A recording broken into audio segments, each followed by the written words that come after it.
খবর 24 সাথে আপনাকে স্বাগত।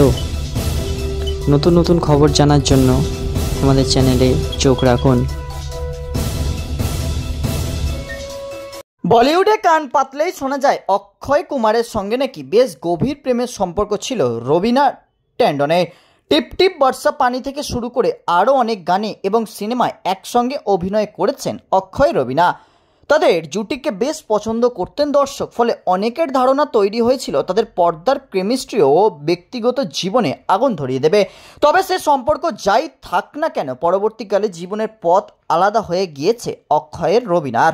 শোনা যায় বেশ তীক্ষ্ণ সম্পর্ক তৈরি হয়েছিল তাদের, হাতাহাতি পর্যন্ত হয়েছিল জুটি। ঠিক কোন কারণে এত তীক্ষ্ণতার জন্ম হলো, সেই বিপত্তির কারণ নাকি ছিলেন রেখা। শোনা যায় রেখার সঙ্গে সম্পর্ক জমজমাট পর্যায়ে যাবার পরই নাকি রবিনার সঙ্গে বিশ্রী সম্পর্ক তৈরি হয়েছিল অক্ষয় কুমারের। তাদের মধ্যে তীব্র কথা কাটাকাটি হয়েছিল, সেই কথা কাটাকাটি হাতাহাতি পর্যায়ে চলে যায় সেটির মধ্যেই। সেট ছেড়ে বেরিয়ে গিয়েছিলেন রবিনা। দুই অভিনেতার এমন স্বরূপ দেখে পরিচালক প্রযোজক সকলেরই মাথায় হাত পড়ে গিয়েছিল। অক্ষয়ের উপর রাগ করে আবার প্রাক্তন প্রেমিকের কাছে চলে গিয়েছিলেন রবিনা। তার সেই প্রাক্তনের নাম কমল সাদানা। হঠাৎ করেই রবিনার তার জীবনে চলে আসায় চওড়া হাসি ফুটেছিল কমলের মুখে।